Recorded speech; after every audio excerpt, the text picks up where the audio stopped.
Families often have conflicts or financial problems, but there are also families who manage to stick together and make it through everyday life. It's pretty clear which one is happier, don't you think? My name is Rachel. I've been called an oddball since I was a child. I don't know what's different about me. I just know people say I'm different. Being called different isn't the problem. The real issue is being ignored by my own parents. This led to a lonely childhood for me. I've always been sensitive to people's emotions and can somehow understand what they're thinking. I don't know why I can do this.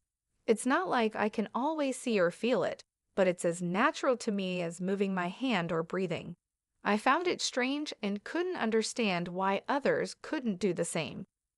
There was a time when I felt a bad vibe from a colleague my father brought home from work. I warned my mother to be careful with that person, but she didn't listen. Later on, that colleague tricked my father into signing a contract as a guarantor for a loan. Although my mother didn't take my advice, when my father stepped away from the table with his colleague, I told him, "Dad, something is telling me that the word joint is dangerous. I don't know what joint means, but please be careful." So my father hesitated and refused to sign as a joint guarantor. Thanks to that, when my colleague went bankrupt and couldn't repay the debt, my father was able to avoid taking on all the debt. Another day, when I was shopping with my mother, I felt a wave of discomfort coming from behind us. When I turned around, I felt this bad feeling coming from a man wearing sunglasses and a hat. I said, "Mom, let's take that side street." I grabbed my mother's hand and moved to the side street. My mother was confused and asked what was wrong, but just as we moved, we heard someone shout, "Thief," from the street we had been on. The man with the bad vibe had snatched a woman's purse and ran off. The woman fell and got hurt badly.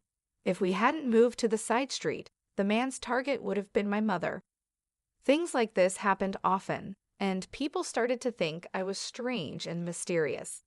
My parents began to avoid me, and I felt lonely and isolated. What seemed normal to me was not normal to others. I started keeping my thoughts to myself. I stopped expressing my feelings because I knew normal people don't feel what I feel. If I didn't say anything, they wouldn't think I was weird. I would just be like a normal kid. I have a sister, Julie, who's 4 years younger than me. Unlike me, Julie is a regular kid. As the years went by, I became more withdrawn, but Julie just got cuter and more charming. It was clear who everyone preferred. Our parents started to favor Julie over me. They would say, "Julie is such a lovely girl, but Rachel seems to be a bit on the darker side." They noticed I had become less odd lately, but still thought I was different. What they called odd was me not talking about things only I could sense. It was my way of dealing with the world. I was tired of how this ability of mine was torturing me, so I tried hard to suppress it. I wondered if my attempts to hide myself and appear normal were making me seem abnormal, or if once labeled as the odd kid, that image just couldn't be erased. I grew up without much love from my parents. On the other hand, Julie received all the love, including what should have been mine. Julie, who was spoiled and pampered, sensed our parents being cold and distant toward me. She started to look down on me. "I don't like being around you. Your gloominess rubs off on me. I'm so cute, but your loner image brings me down." Julie started to insult me whenever she got the chance. Our parents lightly scolded Julie, but they never seriously tried to correct her. When I was in 8th grade and Julie was in 5th grade, she was scouted by a talent agency on the street. I knew it. It's because I'm cute. They said I could even appear on TV, Julie said, pleased with herself. She started dreaming big, and our parents didn't seem entirely against it. "You should calm down and think carefully." I sensed something shady about this. I spoke up, expressing the intuition that I had long suppressed because I didn't want Julie to get into trouble. Julie, who didn't know about my unique ability, said, "What's your problem? Are you just jealous because you're not cute and nobody approached you? Don't say weird things and stop interfering with me." She seemed furious, Even my parents, who knew about my ability, either forgot about it or were too excited about Julie standing on the glamorous stage. They sided with Julie and criticized me. After that, I resolved to remain silent again. I told myself that there was nothing good in saying unnecessary things. One day, a student teacher came to my junior high school. He was a male college student who graduated from the school and wanted to be a physical education teacher. As he shared his dreams about education and gave a strong greeting, the teacher and students, especially the female students, were charmed. When he responded cheerfully to the girls' excited cheers, I sensed a dark aura from him. I had always vowed to hide my unique abilities, but seeing my classmates potentially in danger, I decided to break my self-imposed rule. I chose a teacher who seemed understanding and talked to her. "I know this is sudden, but please believe me and help me," I said.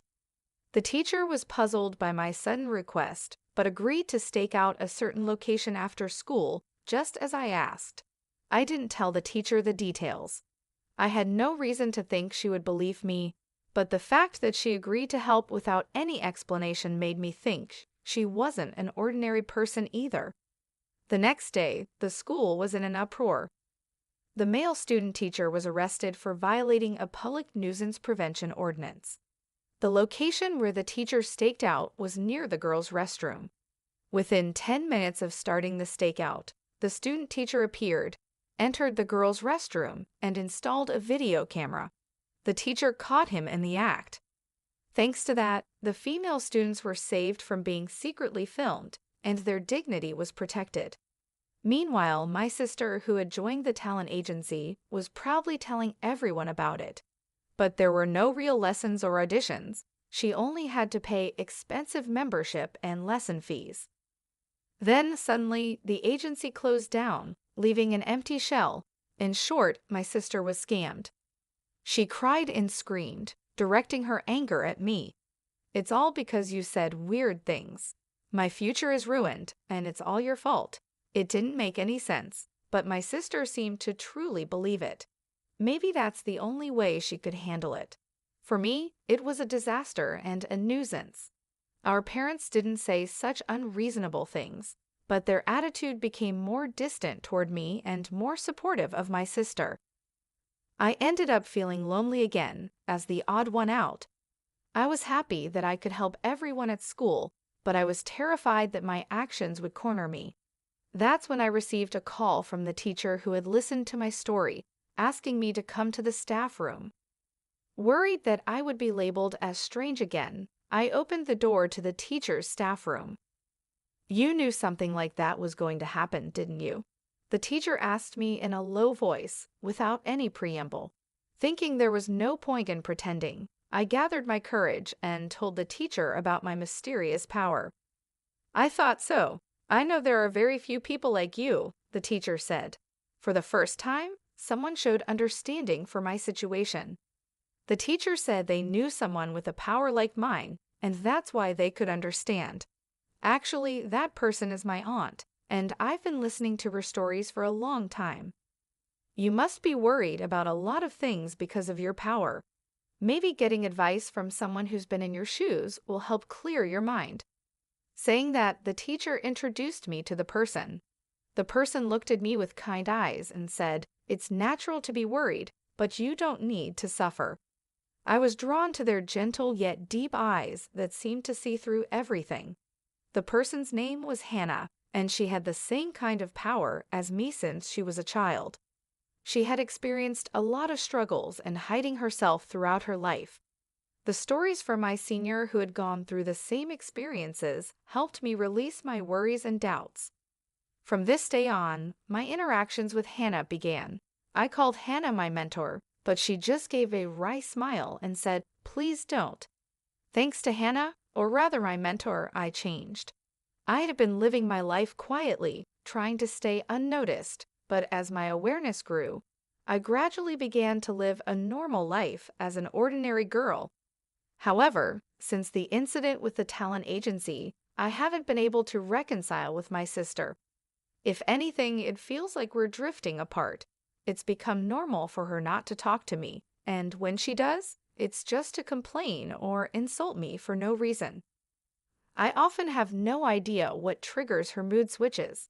My power couldn't predict my sister's emotional changes either. Just because you got into college doesn't mean you're all that. It's not even that great of a school, and you're so happy-go-lucky, she would say. My sister, who had hoped to get into her top choice high school, ended up at her second choice school. Because of that, she got mad when I got into my first choice college. It's not like I bragged to her, she just dissed me because of her own frustrations. Our parents only tried to appease my upset sister and kept their distance from me, as if telling me to stay away from her. It seemed that my sister didn't like the fact that I had become brighter since meeting my mentor. To my sister, I had to be a dark and gloomy girl who was inferior to her. But my sister is really smart. It was surprising that she failed her high school entrance exams. Of course, she was filled with frustration and poured all of that into studying at her new high school. As a result, she was at the top of her class for all 4 years and got accepted into a prestigious national university on her first try. I got into the most difficult university. Your college doesn't even come close to mine, she boasted. I lightly responded with, "That's true," to my satisfied sister because I knew nothing good would come from getting too involved with her. However, my sister thought that my light reaction was belittling her accomplishments and unleashed a barrage of verbal abuse at me. Both my parents were at their wits' end with my sister, who couldn't be calmed down once she lost her temper. All they could do was watch nervously. They blamed me for causing the trouble and eventually ended up calling me a troublemaker. I wanted to argue back about who the real problem child was, but I always swallowed my words to avoid complicating things further. Setting aside my sister's issues, as I approached college graduation, I had to seriously confront my own career path. I was no longer as introverted as I used to be. I still struggled with socializing and had little confidence in building good relationships with others. My ability allowed me to detect people's negative emotions. While I could sense positive emotions too, it seemed people were more prone to negative ones, which made detecting such negativity painful for me. Throughout my school life, I was tormented by these swirling negative emotions and had come close to losing faith in people. Could someone like me really manage to work at a company? I decided to consult my mentor about this dilemma. I wanted to learn how she had overcome similar issues, as I was sure she had faced them as well. I have experienced the same worries as you. Maybe you should consider doing the kind of work I do, she suggested. My mentor used to work as a fortune teller and a counselor, helping people resolve their problems. She could use her abilities to their fullest extent and contribute to the world and people around her. Also, she was able to work freelance, which meant she didn't have to belong to any organization. This way, there were fewer chances of getting entangled in human relationships or being affected by other people's emotions. "It's the perfect job for people like us," she said.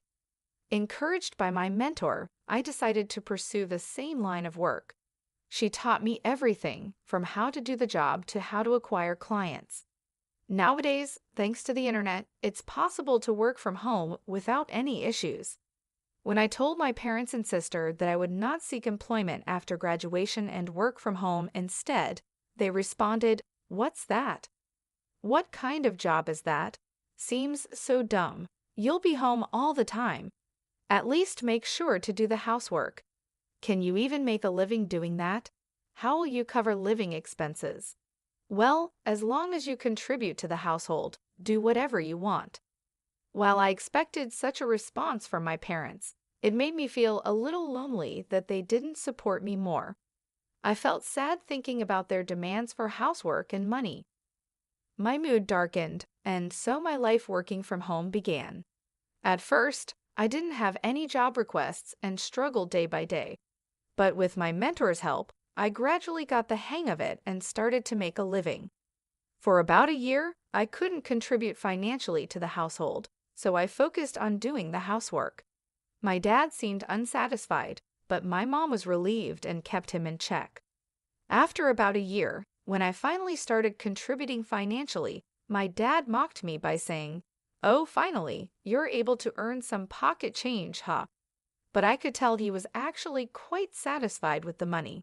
However, even though I was contributing, the amount of housework I had to do didn't decrease, and our lives remained unchanged.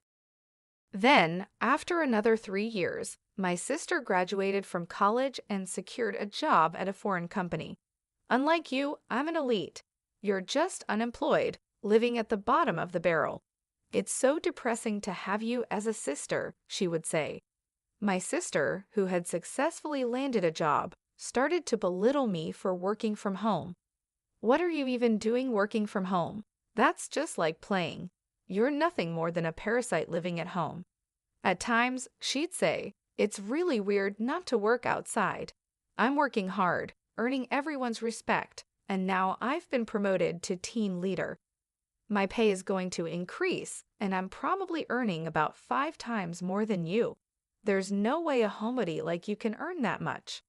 My sister, who was promoted to team leader after only a year and a half at the company, kept one-upping me and looking down on me. She boasted about her good salary, but hardly contributed any money to the household and didn't help with the chores at all. Laundry, cleaning, preparing meals, everything was dumped onto Mom and me. When I say Mom and me, Mom mostly left it to me, so I was basically doing everything. Whenever I said to her, "Julie, you should take care of yourself a little. You shouldn't just spend all your money on fun. You should contribute to the household too," she just dismissed me, saying, "You, the unemployed, can handle the chores. I'm saving my money for my future." Our parents also just let her do what she pleased for some inexplicable reason of, "It's Julie, it can't be helped." I was used to my current lifestyle, and it was a comfortable environment for me to work, so I wanted to keep it that way. But I was starting to consider how to take care of myself. Then came the bombshell announcement from my sister. Without any prior warning, both our parents and I were taken aback as she continued, "He's a real elite with an annual income." She sneered at me and added, "Marriage is just a pipe dream for someone unemployed like you, isn't it?" She said she would bring her boyfriend over the next Sunday. With the rapid succession of sudden developments, Sunday came and we were still reeling. The man my sister brought along looked like a successful young man, impeccably dressed in a sharp suit. "Nice to meet you. My name is Jack," he said.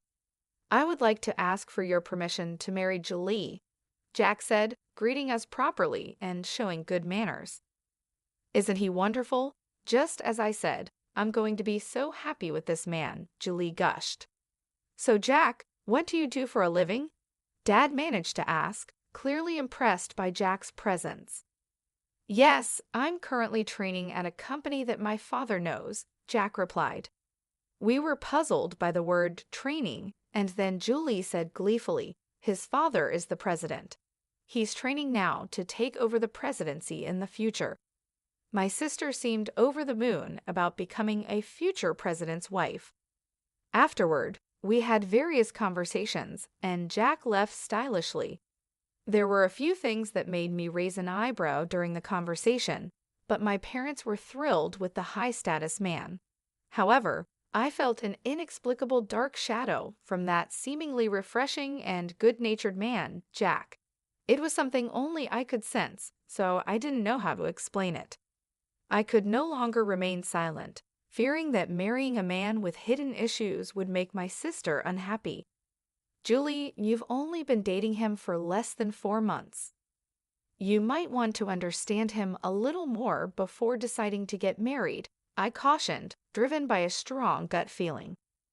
"Sis, he's an elite and a future CEO. You won't find anyone better than him."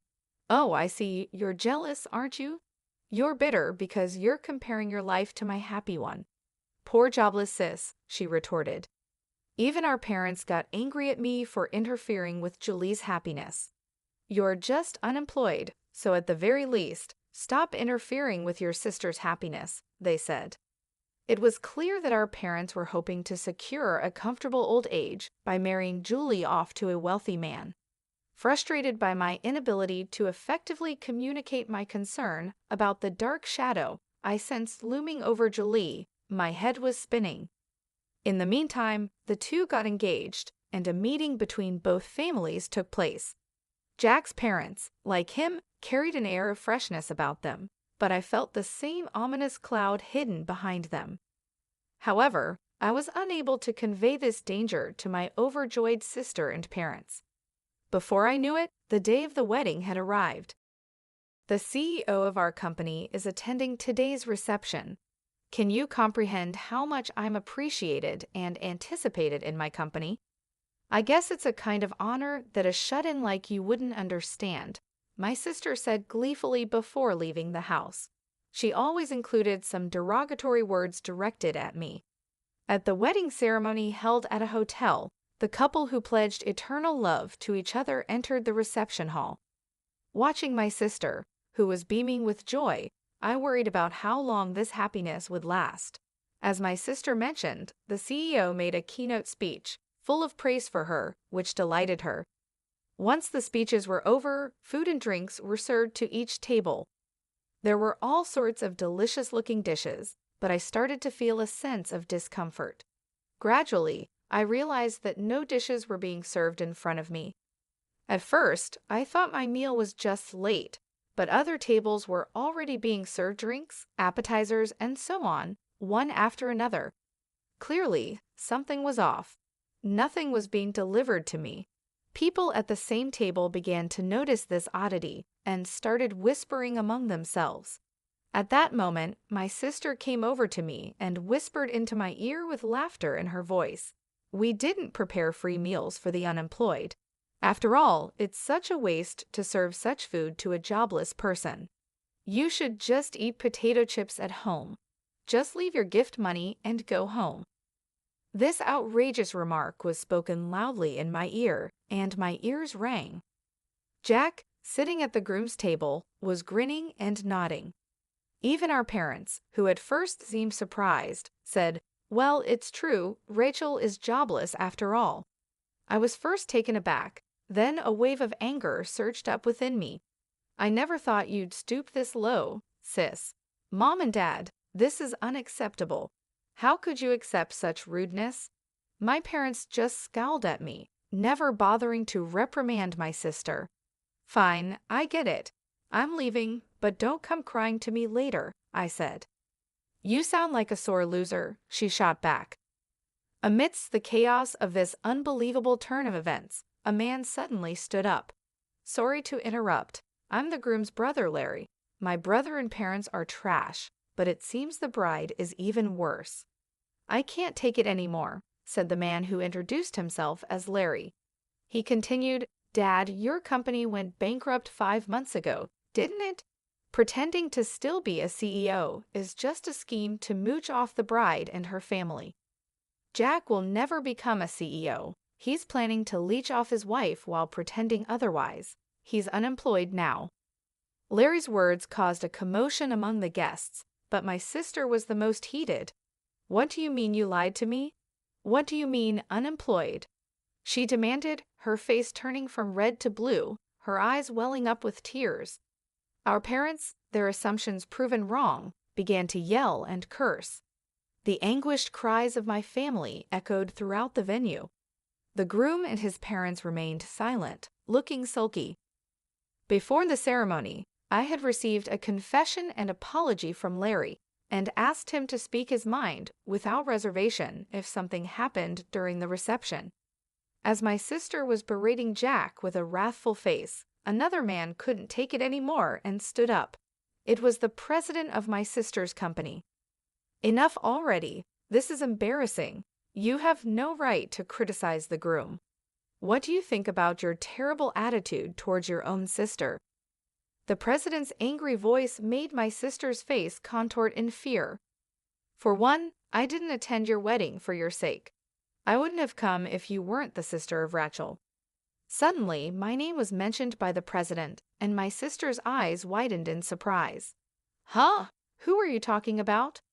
Rachel is a goddess to many of us business owners, rescuing countless companies from the brink of collapse, he continued.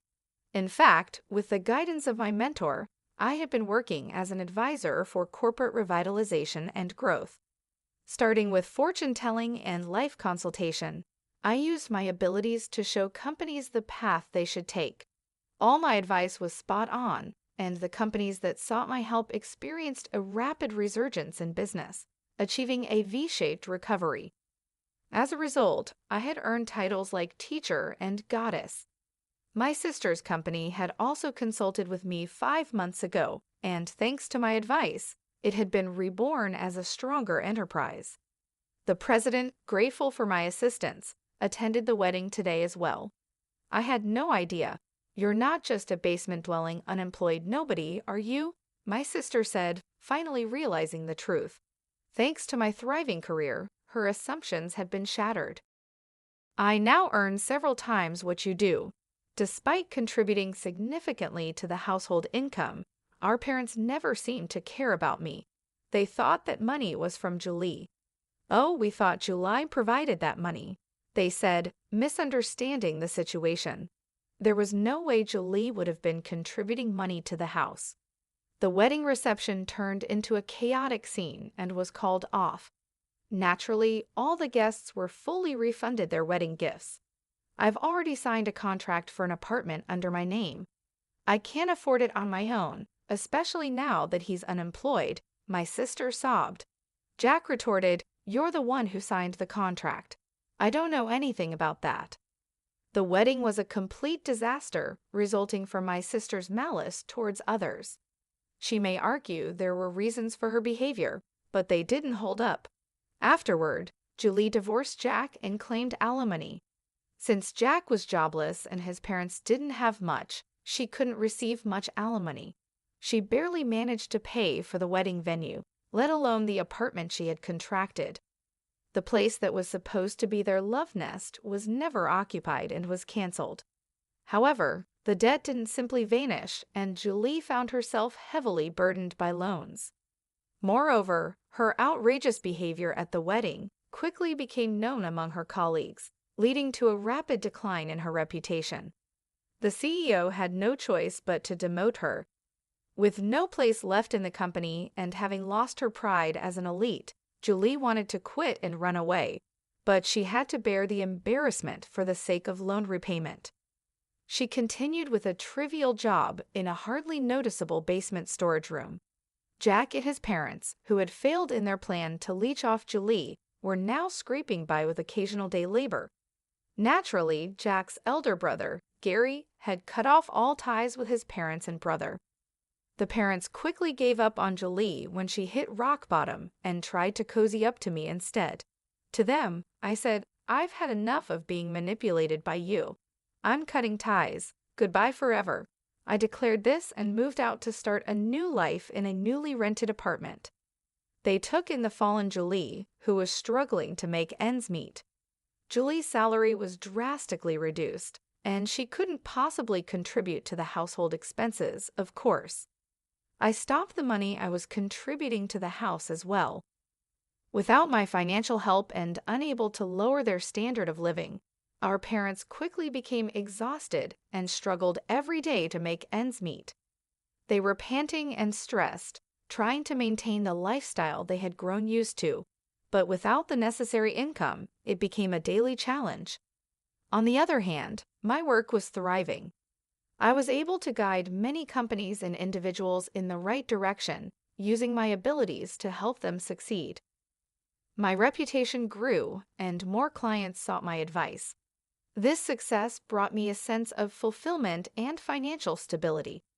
It felt good to finally be appreciated for my skills and to see the positive impact I was making on others' lives. After the wedding incident, I started dating Larry. He had been so honest and brave during that chaotic time, and we grew close. He recently proposed to me, and I accepted. If everything goes well, marriage could be in our future. Larry is a man of pure heart, with no dark shadows lurking within him. Unlike the people my sister had surrounded herself with, Larry was genuine and kind. I'm looking forward to building a happy life with Larry. Together, we dream of a future filled with love, mutual respect, and understanding. With him by my side, I feel a sense of hope and excitement for what lies ahead. We've talked about our plans, our dreams, and how we want to support each other in everything we do. As I reflect on everything that has happened, I feel a mix of emotions. I am relieved to have cut ties with my parents and sister, who never appreciated me. I am proud of the person I have become, despite the challenges I faced, and I'm grateful for Larry, who has brought light and love into my life. Looking forward, I see a bright future. I am excited about the possibility of marriage with Larry and the life we will build together. With him, I know I will never have to hide who I am or feel unappreciated. Our love and partnership are based on honesty and mutual support, and I can't wait to see what